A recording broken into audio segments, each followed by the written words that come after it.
Three, two, one. K-pop, open us up. Hello, hello, hello, people. How are you? Happy freaking Sunday. It's me, K-pop, coming in from Orlando, where we are having clean air and beautiful palm trees and luscious beaches where I came from today. Hence the redness and all that good stuff, sandy stuff and bathing suit. So yes. And we have Johnny from Yonkers. Young Yonkers. Johnny from Johnny from the Yonkers. Johnny from block. the block. Johnny Chris, from the block. K-pop, back up a little bit. I can't see you. All I see is those glorious breasts. Hi. Can you see me now? No, all I see is boobs, and it's glorious. Everybody on the live, look, all you can see is beautiful K-pop bosoms. They are glorious bosoms. We love all the K-pop bosoms. Bosoms are the things that feed the world. They are the nourishers, and they are the memories Ah, of. And she's gone. ah. I'm here. And Hold she's on. gone. I'm right here. Right Yeah, here. she's back. Right here. All right. Let me put on my old people glasses as we dive into our first topic. Okay. This is episode 5. 5. Episode 5 of Woo. Precious Trauma Podcast. We have done 5 episodes already. Cinco. Uno, dos, Cinco, tres, Omi, cuatro, cinco. We're cinco. 5 in. How you doing, everybody? Thanks for joining in. Appreciate you. We're going to keep it PG on this live last time. We don't want to have our Yes. privileges yanked from us again. But we Yes. are in the middle Hello, of the Precious people. Trauma Podcast. Absolutely. We are We're prim doing and some proper. wild things. Thank you for the likes. Hit those buttons, please. Like, share, comment. Let us know where you're from and what's wrong with your brain as we get into the situation here. K-pop, let me ask you a question. Sure. What's it like for you as a neurodivergent person, a masker, a people pleaser like Mm, myself? What's it like for you dealing with people who you're close to and their mental health issues? um, it is. I mean, it's hard for me to deal with someone's mental health issues if it is a unaddressed mental health issue or a un um seen mental health issue, if that makes sense. Like, Yeah, well, no, I hear what you're saying. people know that they have fucking issues but choose to go unmedicated, untherapied, if that's a word. I'm a little high. Like, Untherapy, I think that is a good yes, word. I think you know, I think untherapied, you know. I think more people need to realize and admit the goodness that comes from mental health professionals and taking care Yeah. of your mental health. And I myself have been in therapy on and off for multiple times, and through the magic of Lexapro, I have lost my sex drive. No, Ugh, somewhat, but I have gained the ability I to think not that's be a lie. afraid. Yeah, I have gained the ability to not be afraid of crowds as I was before, or being afraid of situations that are anxiety inducing. It's Before, a great it would thing. be like I wouldn't want to leave my house. I wouldn't want to leave the apartment. I lost more jobs than I could count because of panic on a busy day on a Sunday working in a restaurant. I have came close to being the greatest employee ever to being the worst because I just never showed up anymore because of anxiety. And today I'm trying to work through that. And I don't think enough people do that. And I think that what we're doing here, what we said, me and you K-pop, is that the whole Yep. point of this is to help people. Yeah, like also at the same time helping ourselves, because we are always a work in progress. Every day is a different day, and every day we strive to be better. So we will always continuously be works in progress. I feel like, it's something that will never change. And if it doesn't change, if it doesn't change, then then I think there's a problem. But dealing with people, back to what we were saying, dealing with people that have mental issues, Thanks for stepping in, um everybody. Hit the likes, hit the likes. hit the likes, likes, likes. Woo. Um, so I just got thrown off. I don't We were know. talking about changing people. If you don't change, like nothing will grow in still soil. You have to Yeah. churn that shit up. Yep. Excuse Yep. me, you have to churn that stuff up Yep. Yeah. and unsettle the earth in a little bit for anything to develop. I mean, Yeah. this is me talking now. Yeah. A year ago, a little more than a year ago, I was in a job that I couldn't stand because I Uh-huh. was afraid of change. And within a year, dealing with my anxiety, fighting through it, I made changes. And, you don't realize, wow, the cat just jumped up. Do you see the tail? Cat Yes. just jumped up over here. He's trying to steal my attention. Ah, there's my I see ADHD you, kitty. This is babies. Tiny. This is Tiny, aka my furry businessman. Oh, I love Hello, him so Tony. much. Oh, I love him so much. Hi, baby. He's my baby. I love him. He's a So douchebag. damn cute. See, the ADHD kicked in. The cat jumped up, and I forgot what I was talking about. I forgot what you were talking about too. We're talking about a year ago from now versus my anxiety, where it was to How where it you is. are now to where you were a year ago. But More big comfortable. improvement. More comfortable, but again, like you said before, a work in progress that is not quite finished. To go. There is more to do. But I think a lot of times is that when we're dealing with our own mental health issues and we encounter other people who have mental health issues, Uh-huh. the complexities of both situations kind of either bounce off each other and shatter, or Yeah. they meld together and codependencies are formed, Yeah. or you just kind of, as a people pleaser, you just kind of put up and deal with it till you can't deal with it anymore. Yeah. And that's pretty much it. And it's hard to feel because at times you feel selfish, saying, "Hey, well, my feelings too, but me other people are having issues." And we have to be respectful and understanding of everybody's journey because it's not about me, it's not about you, it's about us as a people. Yeah, I mean, we never know what somebody's going through either, you know? And I think when we're aware of somebody's, mental health problems, it gives you a better understanding of why that Thank person you is for the way joining. they Thank you are. for spamming the likes, everybody. Thank you.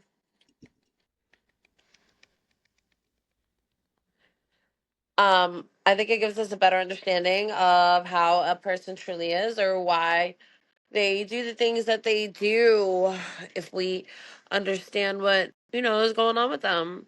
Yeah, Just educating myself more and more on ADHD helps and has helped me to all the way back in childhood to understand why I thought the way I thought, why I went through what I went through. Everything has made so much more sense to me, and a sense of clarity has been formed when I was diagnosed and then started doing research and my due diligence on what it's really about, and it makes so much sense. So I think if we makes all so are much sense. very aware of our issues, such as yours, we will. Issues? I don't have any issues.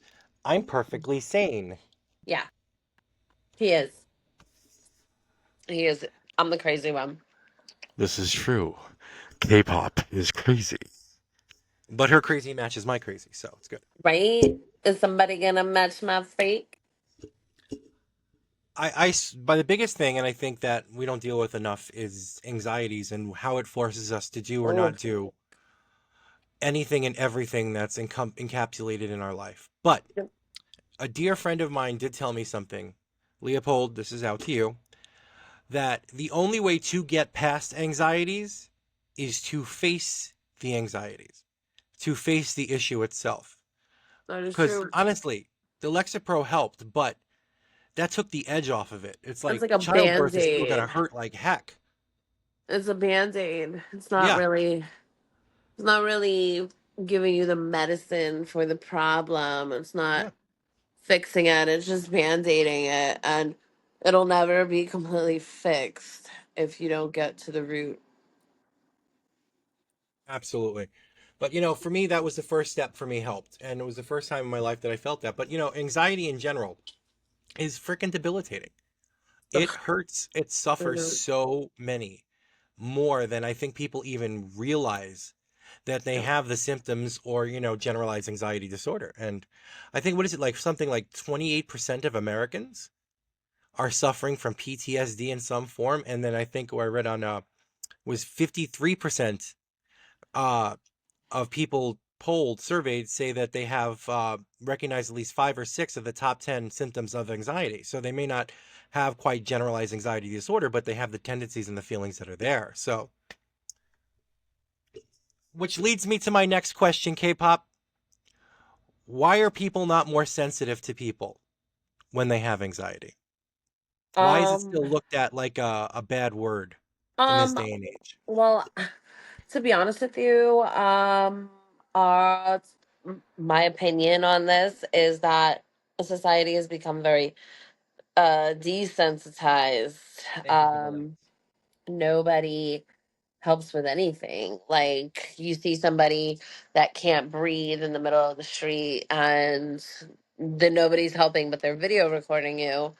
So, having anxiety is just like, oh my God, shut the fuck up. You're annoying. Or they're going to make a meme about you or they're going to record you and thinking that it's funny and mocking you. And, you know, instead of helping the situation, I know when someone's going through anxiety. I personally deal with anxiety, and as an adult I've dealt with anxiety more than ever, because I have an understanding of, you know um I'm sorry. We have an understanding of what anxiety really is, and we know what life really is versus when we were younger, and there's so many more problems because we're adults. But again, society is desensitized completely. Like, we do not help anyone anymore. We just film it, put it up for likes. We Yep. do not we do not care as citizens. I'm not saying me because I am not like that. I will help someone before I film them.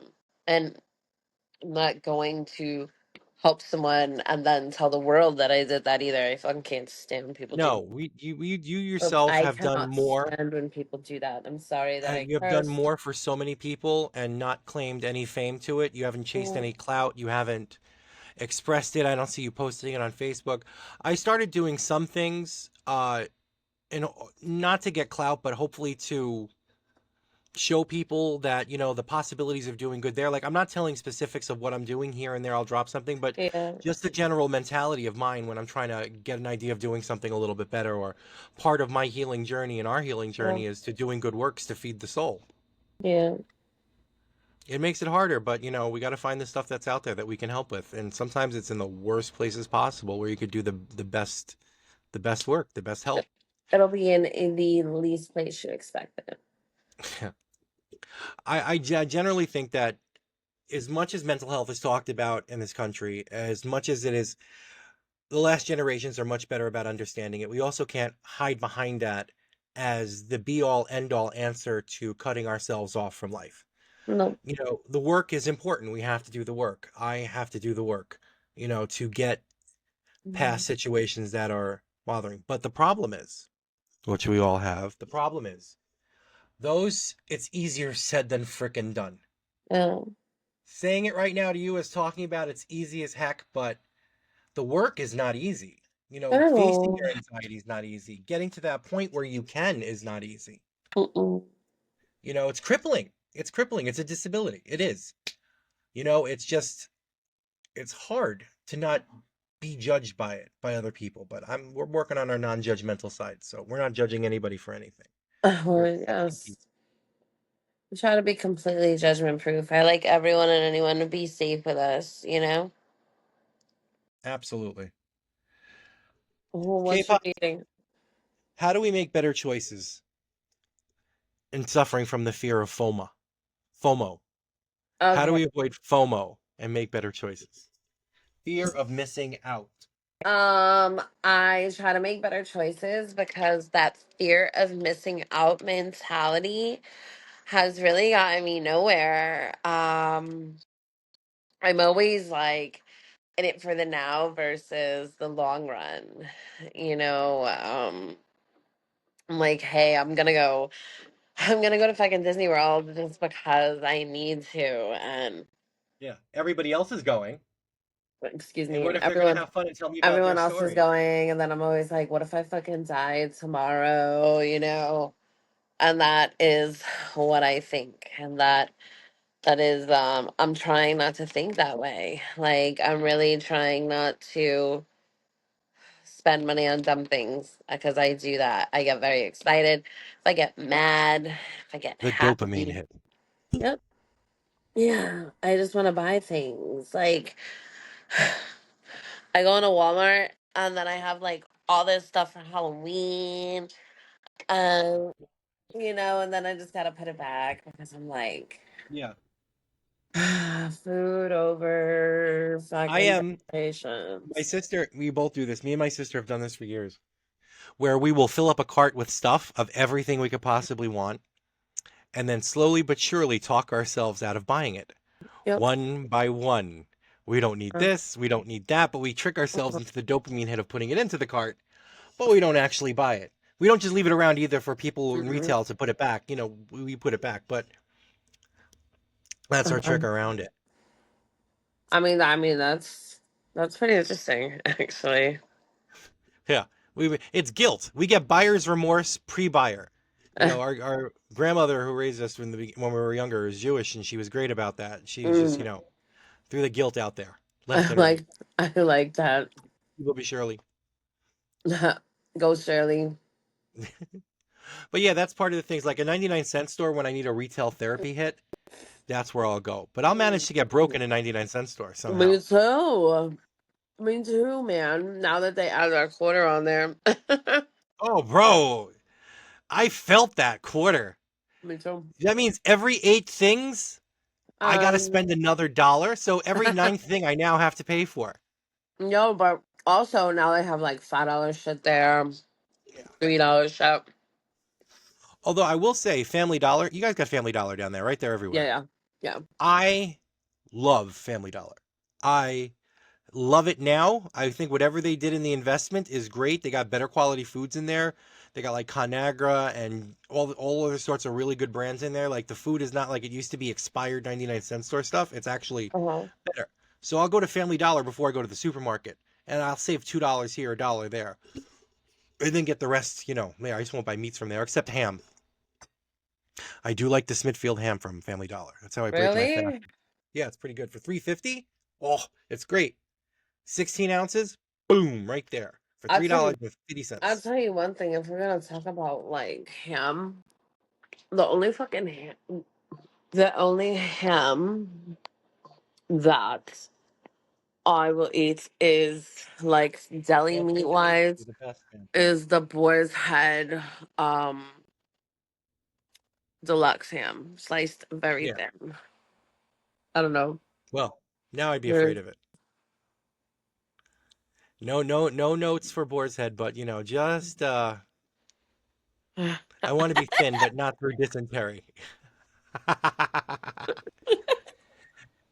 Hey, K-pop, What's up, Anthony Johnny is FromDebloc? going Really? ham on the likes on our TikTok live. Go in, go in.